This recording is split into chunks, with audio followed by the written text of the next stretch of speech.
We're coming in hot to give you our hot takes on all the latest mental health news. From headlines and memes to developments and breakthroughs. We go into this show blind with the hopes of learning something new.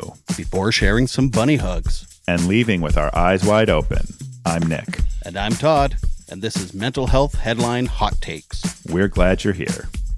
Everyone, welcome to another episode of Mental Health Headline Hot Takes. Hot Takes. I'm Nick. I'm here with Todd. We're glad you're here. And today we are going to be covering two new stories. Okay, spinning the wheel. Boom. Oh, it's on Nick's choice. Oh, Nick's choice. Well, I say I went first last week, and you were graciously able to hand it off to me, so I'm going to hand it to you to go first. Oh, aren't you kind? I certainly try. Okay. This one is called See How Listening to Taylor Swift's Sad Songs Could Be Your New Mental Health Hack by Stephanie Stahl. You said, oh, goodness, is this one you were going to do? No, I was just talking about this with my boss. Oh, really? Yeah, literally, like right before we started recording today. So this is from CBS, and many of Taylor Swift's new songs are about breakups and being brokenhearted. Experts say sad lyrics can actually have some health benefits. Who's this? Some Swiftie says, I think music can be a real conduit. Some Swiftie. Oh, no. Ariana Gallagher, she's a trauma expert. I'm guessing she's a Swiftie, too. I think music can be a real conduit for processing our own emotions. When I feel sad, I think there's a gravitation sometimes towards solitude, but we don't want to feel alone. And, well, we've kind of touched on this even in our last episode there about how knowing that other people feel the way you feel is kind of a nice thing. But even if no one else knows exactly what you're going through, to know that someone else has been through something similar and came out on the other side, to be able to sing about it is kind of remarkable. And to have a private jet and get to go anywhere on Earth at any given time. I added that part. I didn't think so. I didn't know. To notice that relief on the other side of it when you have sort of gotten through it and you start to notice some other feelings rising to the surface, it's almost like a fever breaks, says Swiftie and trauma expert whoever I said her name was. I'm kind of picking obvious stories lately. It's like, no kidding. I mean, when I was younger, I would actually listen to, I would sit for hours and listen to like Metallica and like bands like that. But yeah, I mean, go figure. Music that you enjoy makes you feel better.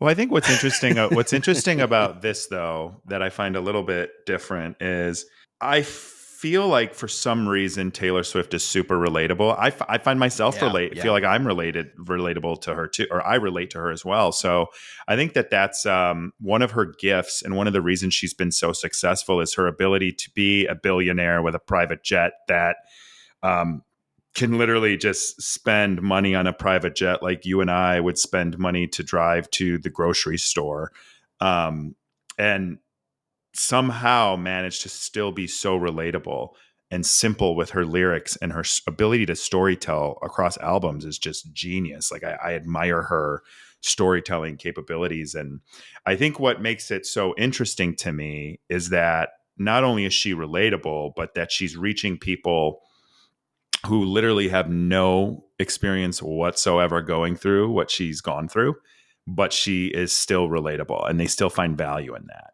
And I think one of the things that I know when I listen, and I don't listen to a lot of music, although I did listen to the Tortured Poets Department because I'm a Swiftie. Like, admittedly, I love her, but I find that, and again, I could name you two songs. But I found myself, and I even made a Instagram reel about it when the album came out. Like, I found myself getting choked up a little bit. And I'm like, Taylor Swift and I have completely different experiences. But like, there were lines in Fortnite that, which was the first song, that I was like, oh my God. And I had to like stop for a minute because I was tearing up because it was so relatable. So I get that. What I find interesting myself is when I have to be in such a perfect mindset to be able to like listen to a sad song that's going to make me sad. And I think it's interesting that people are kind of like finding that value in it, because for me, I know if I'm sad and I listen to a sad song, like that's not a good thing. That's not a good move for me. Mm. Well, I think in some ways it's validating. It's like, oh, Yeah. this billionaire can it He's still go just through like this us. stuff. Yeah. Just like Trump. It's just like me. Yeah. Sorry, I don't know why I bring up Trump every Yeah. time I think at some point. You're obsessed with Trump. You are obsessed with Wow. Trump. That's because he's so relatable. He's just like me. Anyway. But yeah, I think that's part of it too. It's like, well, I mean, I don't know any of her stuff really, but I do know lots of people that have, from like 13-year-old girls to 40-year-old men, that love her music. So I'm not 40. I wasn't talking about you. Oh, okay. It's like, don't 40 me. Wasn't it?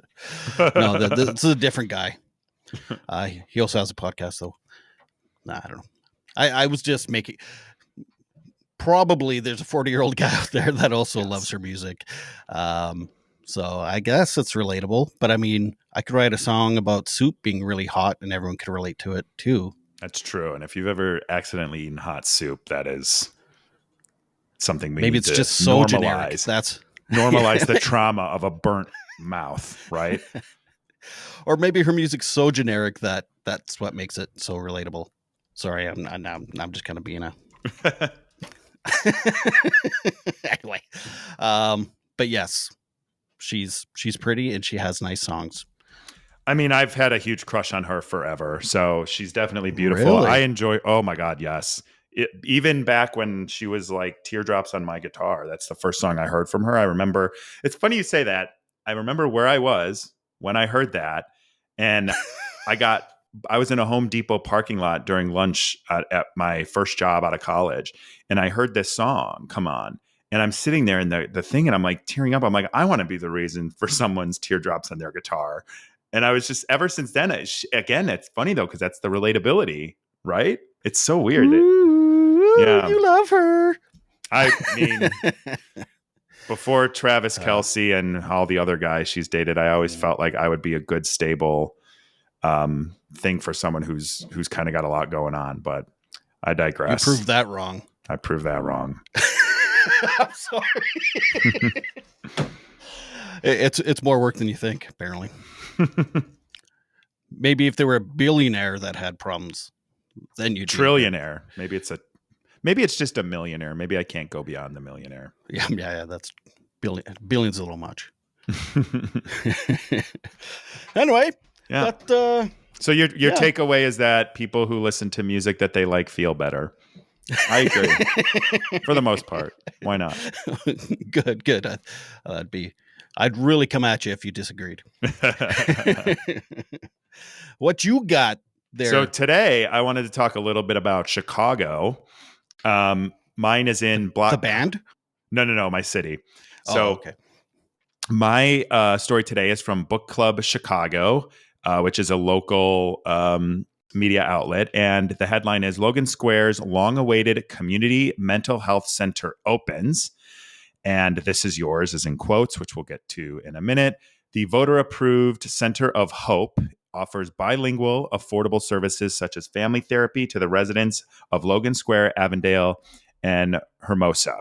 So one of the reasons I want to highlight really quickly, those are very diverse neighborhoods in Chicago. So the fact that they're offering bilingual and affordable services is a very big positive. But so English and French. Right. It's probably Spanish. Oh, right. Yeah. I'm in Canada. Yeah, exactly. We have a very, very large Hispanic population here in Chicago. It's actually one of the reasons we have like some of the best Mexican food, not even just Mexican, but in general. Latin food.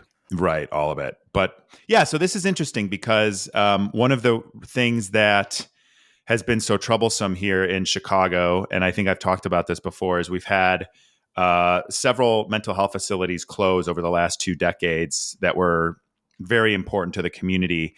And, along with that, we've seen the trends of violence and domestic issues and crime you can imagine impacted by a person's mental wellness. So this was a Addiction, really, probably. yeah, addiction too. Yeah, absolutely. And so this I thought was really a good sign, because our mayor, for everything he does well and everything he doesn't do well right now, and he's a pretty polarizing mayor coming out of his first year. But one of the things he ran on was a program called Treatment Not Trauma. And the idea was that we would reopen these mental health facilities and we would make it more accessible to people who need it. We would have crisis counselors available for domestic issues instead of just sending the police, things like that, to try and treat people with mental illness and mental health challenges, as if they're human beings and not as if they're something that is expendable by a police officer, or not worthy of having accessibility to mental health services. So I'm happy to see this, and just seeing this one. And Logan Square, by the way, Logan Square is the neighborhood next to me, so this is right in my own backyard. It's about a 2 miles away. So hearing this was great for me, and it kind of like reinvigorates my belief that we're actually investing in this city in helping people with their mental health, and making sure that we have high quality, trauma informed, culturally responsive. I think they say all this in the article too, but just the fact that we're opening these centers in this time when you and I talk every week in some way, shape, or form about how many people are struggling and how it's getting worse. So this is a bright little ray of sunshine. I think that I'm happy for my city, and I'm happy for the people of Logan Square. Nice. Good on your new Yeah. mayor. I just hope Yeah. that, 3 years from now, if there's a new mayor, it's like everything good some Yeah. other mayor just takes away again, Yeah. which is a whole other mental health problem Right. that I'm dealing I with mean, my kind of local governments. But oh, geez. uh, there's an election coming this fall, so we'll see what happens. But yeah, it's very frustrating.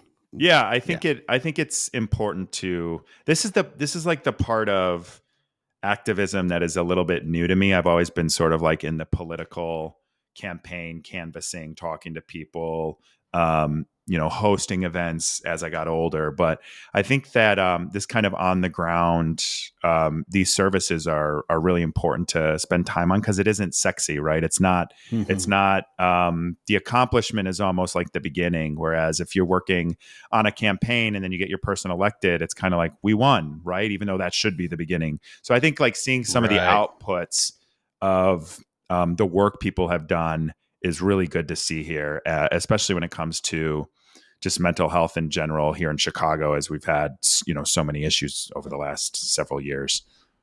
When do they project it to be open and operating? So it is. I think it's open, and they're Oh. expecting it. I know I did read they're expecting it to be fully staffed by August. So we're still a few months away from that, but Hmm. I still think that's awesome, right? Like Yeah. that's pretty quick if you think about it. It's not like everybody wants to, jump ahead and work in a government funded mental health facility if you've got like a private Yeah. practice or something, right?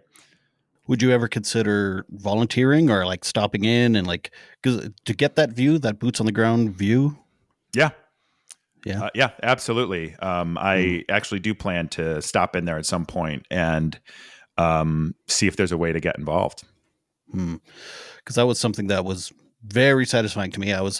When I started advocating 7 years ago or something. Yeah, I used to do like rallies, and I didn't back any particular politician, but it was very political. It was like Mm, rallies and going to the government buildings with picket signs and like more money for mental health. Coming home and feeling like I just did absolutely nothing. It was like, you know what I mean? It was like trying to change the world by walking around with a sign. And then I started to work at addictions after I got sober and stuff, and worked boots on the ground one on yeah. one with people. And it was way more satisfying because it's like you can actually see the change you're making as an individual to another individual. And it's like, okay, I can actually, I'm actually changing something. I do think you do still need those people that protest and, lobby and do all that kind of stuff, but it just wasn't, it was less satisfying for me doing that part of it. So Yeah. I'm curious, once you do I spend some time there, what, yeah. your thoughts. Yeah, I that's great. And I'll be sure to share those. I think what I really like about kind of what I've done in the political areas, I kind of like talking about the problems and the Mm-hmm. solutions. And I think that's like more in my wheelhouse, but like I also want to hear, I think there's value in hearing from someone too, like what their experience was like and then how something like this is helping them, but also like what is their view on this, right? Like what do they think about publicly funded um uh mental health facilities? Because where would they go if they didn't have that? Or do they have Mm-hmm. other options? The answer is probably no. The other kind of neat perspective are the people that are working there too, because quite often they can see where the gaps are, or like Mm, where, like what is lacking and what is working well because they've been there for a while, or they've been doing it for a while. But yeah, that's something I didn't do, was ever come up with solutions. I was just the angry protester guy. So it's like, well, I'm I that. never had solutions. I'm I was that just with my like, mouth. I'm that with my mouth. yeah, yeah, yeah. And I remember being interviewed a few times on, with the local media and stuff, and I wouldn't have answers. I'd just be like, more money for mental health. They're like, where do you think specifically? I'd be like, oh, I don't know. I got a bad connection. I'm out. Yeah, like, just more money, okay. And then once I started working boots on the ground, then you do get to see the inside scoop, and then you do realize where money should go and where money is wasted. So yeah, Totally agree with that. yeah. Well, congratulations, Chicago, in that area. I forgot the name Logan of the Square. area. Logan Square. Woo! Well, It's if a you ever W. if you ever go to Chicago, I'll get a bed and breakfast there. There you go. Logan Square. There you go. Right on, Great. buddy. All right. Another great episode in the books. High five. Yeah. All right. If you guys have any articles or any thoughts or any hot takes on our hot takes, or you just want to say hello, we have our contacts in the show notes there. And yeah, just let us know. We're always curious, and it's always nice to interact with people that are listening. Heck yeah. All right. Till next Talk time. to you later. Bye-bye. This has been our mental health headline hot takes. We're so glad you came. Remember, when you heal yourself, you heal the world. Be sure to like this video, leave comments, and suggest articles for future episodes. Hit subscribe to Eyes Wide Open and Bunny Hugs and Mental Health.